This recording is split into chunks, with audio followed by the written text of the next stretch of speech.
you had your baby? Annually, I was probably earning about 15, 16. Mm-hmm.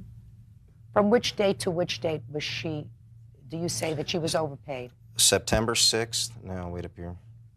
Oh, can I ask? She knows what date. So no. You mean you don't know? I don't know. I didn't take care of all this. Step up here. Your Honor, the reason why I take care of most of it is because I don't work. I have time to take care of the financial part of our relationship. Good. And she has been overpaid. Just tell me out of when. 4 checks from the September 15th till November 1st. She gets 2 payments on the 15th and the 1st.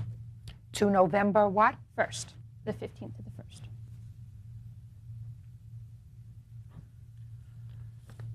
Ms. Komar was aware of the situation, and she agreed before to repay us because she was aware of the wrongdoing, and she was not entitled to the money. And she said she would send a check in the mail, no problem. We gave her 2-3 weeks to respond, gave her some time. And they harassed me We called every her. day. Was in the mail. We called her, and she They harassed me said, every day at work. I've got all the Your Honor, things. Also, it comes she down to because is he just was ordered. Just a second. He was ordered to pay attorney fees, and You have that in your answer. What about these attorney's fees that he was supposed to pay? he was supposed to pay $2,100 in attorney fees. And For what proceeding? For the child custody hearing for my lawyer for when we went to court. 2 years ago. Right, and it was ordered if he stopped payment, then he would owe everything in full on top of interest. He stopped paying, I believe, as of May, and then they got another payment the previous November. At this point, he owes my attorney over $500. Why didn't you pay her? Why didn't you pay her lawyer? we have continued to pay We have been her working lawyer. on paying off her. No. Why didn't you pay? You want her to send you this $400 and some odd dollars I have in not one paid lump her sum. attorney. She is telling me that I owe her this money. After trying to get a hold of her attorney and find out, what the fact is on how much that we exactly owe and how much is left, and her attorney says, you don't owe her anything. The money is to come to me.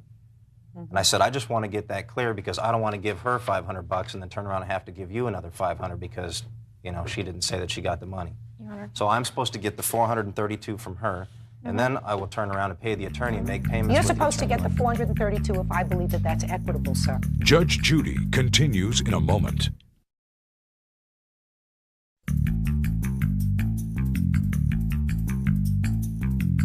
Yeah, you want to tell me something? My attorney broke it down for me and what he owes, and then this is a copy That's of what he's irrelevant to the paid. case.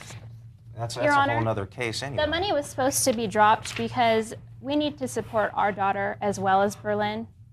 Let me explain something to you. Your name is Nicole. Nicole?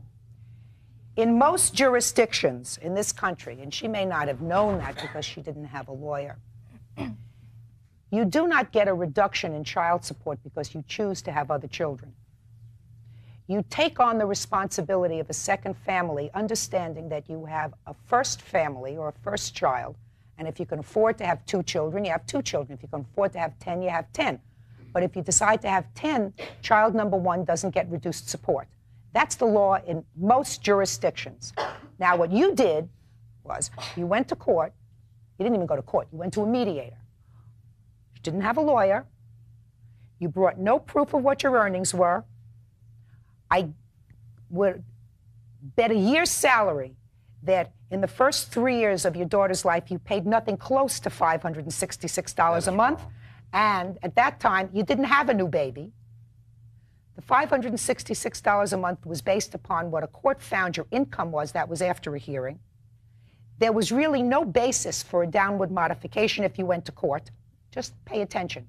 There was no basis for a downward modification if you went to court because you had a second child, fully understanding that you had a $566 obligation. Do not interrupt me. A $566 obligation to support this child. And if you could have afforded this child's $566 and another child, that's wonderful. But if you can't, you have no business having another baby. What you do is you don't take her to court to reduce the amount of support, and you acted foolishly. You're not supposed to make judgments without quality information.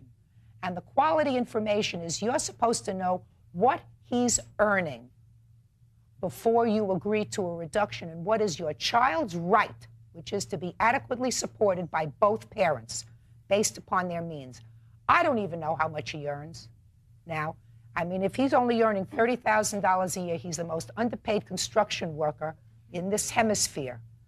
This law, I am dismissing this lawsuit because I don't think you did the right thing on behalf of your child. And I'm dismissing it in good conscience because I believe that the order in this court of the